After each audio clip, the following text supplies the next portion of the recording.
नमस्कार, मैं हूँ शिवानी और हम देख रहे हैं एथिक्स। एथिक्स में जो हमारा 70 डेज़ का चैलेंज है उसमें आज हम डे 49 वाला क्वेश्चन डिस्कस करने वाले हैं। तो आपने टेलीग्राम चैनल ज्वाइन ही किया होगा और डेली क्विज भी सॉल्व कर रहे होंगे। अगर नहीं किया है तो मैं उसकी लिंक डिस्क्रिप्शन बॉक्स में दे दूँगी। तो चलो अब हम देखते हैं कि क्वेश्चन क्या है। क्वेश्चन ये है, how do the virtues of trustworthiness and fortitude get manifested in public service. Explain with example. Example के साथ हमें बताना है इस दो वर्चू के बारे में, एक ट्रस्टवर्दीनेस एंड दूसरा फोर्टिट्यूड। इसके इन दोनों के बारे में 150 वर्ड्स में लिखना है। तो यहाँ पे मैंने इंट्रोडक्शन स्टार्ट किया है कि ट्रस्टवर्दीनेस का मीनिंग बताया मैंने यहाँ पे। इसका मीनिंग है the value of being true to one's commitment to others. And the fortitude का मीनिंग है strength of mind that gives one the capacity to face adversity with courage. ये दोनों ही वर्चू इतनी बहुत इम्पॉर्टेंट है। ये पब्लिक सर्विस में जो भी इंडिविजुअल काम कर रहा है उसके अंदर ये दोनों वर्चूज़ होने ही चाहिए। ट्रस्टवर्दीनेस मतलब विश्वासु इंसान होना चाहिए जिस पे हम यकीन कर सकते हैं। जैसे कि सपोज़ अगर किसी इंडिविजुअल ने किसी दूसरे इंडिविजुअल को प्रॉमिस किया है कि मैं आपका अंत तक साथ दूंगा। अगर वो प्रॉमिस निभाता है तो इसका मतलब क्या हुआ, वो ट्रस्टवर्दी पर्सन है। अगर नहीं निभाता है तो उस पर हम ट्रस्ट नहीं कर सकते हैं। और जो फोर्टिट्यूड होता है कि मतलब को कैसे भी सिचुएशन आने दो, अगर वो इंसान साहस के साथ उस सिचुएशन को पार कर रहा है तो उसके अंदर फोर्टिट्यूड है। मतलब ये वर्चू उसके अंदर कूट कूट के भरा हुआ है, ऐसा कह सकते हैं हम। तो ये दोनों यहाँ पे हमने इंट्रोडक्शन में बता दिया। तो यहाँ पे हमें एक्सप्लेन करना है एग्जाम्पल के साथ। तो मैंने यहाँ पे लिखा है पहले ट्रस्टवर्दीनेस। तो इसमें gaining trust of superior, coordinate colleagues and everyone else bye honest in your conduct bye fair and objective. मतलब ऑनेस्टली अगर आप अपने सुपेरियर और कोऑर्डिनेट जो कलीग्स है उनके साथ आप रह रहे हो तो ये सही बात है। तो मैंने यहाँ पे एग्जाम्पल लिखा है, a fund for rehabilitation of neglected old age people in setup. In such a situation, if a dubious character person put in charge of that fund, then it may cause great tragedy. तो इस here trustworthy person is needed to made in charge of it. तो यहाँ पे मैंने example क्या लिखा है कि अगर सपोज एक रिहैबिलिटेशन फंड इस्टेब्लिश किया है ओल्ड एज पीपल के लिए, तो अगर उसका इंचार्ज हमें किसी डूबियस मतलब जो कि ऑनेस्ट इंसान नहीं है, ऐसे इंसान के हाथ में हम उसका इंचार्ज देंगे तो वो उसमें धांधलीबाजी करेगा ही, वो करप्शन करेगा, फ्रॉड करेगा।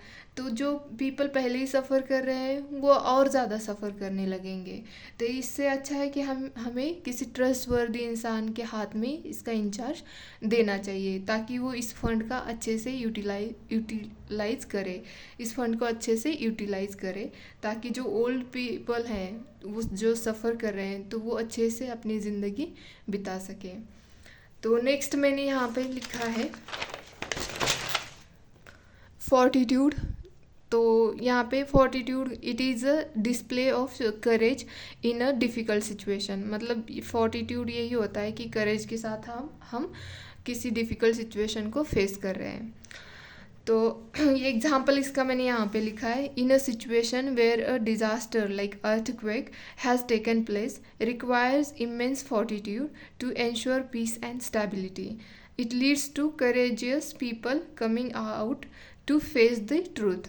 मतलब अगर सपोज ऐसी सिचुएशन आई है जिसमें मतलब अर्थक्वेक भयानक हो चुका है, मतलब सारे घर वर टूट के गिर चुके हैं और हमें ज़रूरत है वहाँ पे साहस दिखाने की ताकि जो अदर पीपल है वो भी इस ट्रूथ को एक्सेप्ट करे और इससे निकलने का रास्ता ढूंढे ताकि पीस एंड स्टेबिलिटी आए। तो यहाँ पे मैंने फोर्टिट्यूड का एग्जांपल लिखा है, आप भी ऐसे लिख सकते हो। तो इन दोनों का मतलब ये जो दो वर्चूज़ है ट्रस्ट वर्दीनेस एंड फॉर्टिट्यूड, ये दोनों वर्चूज़ है।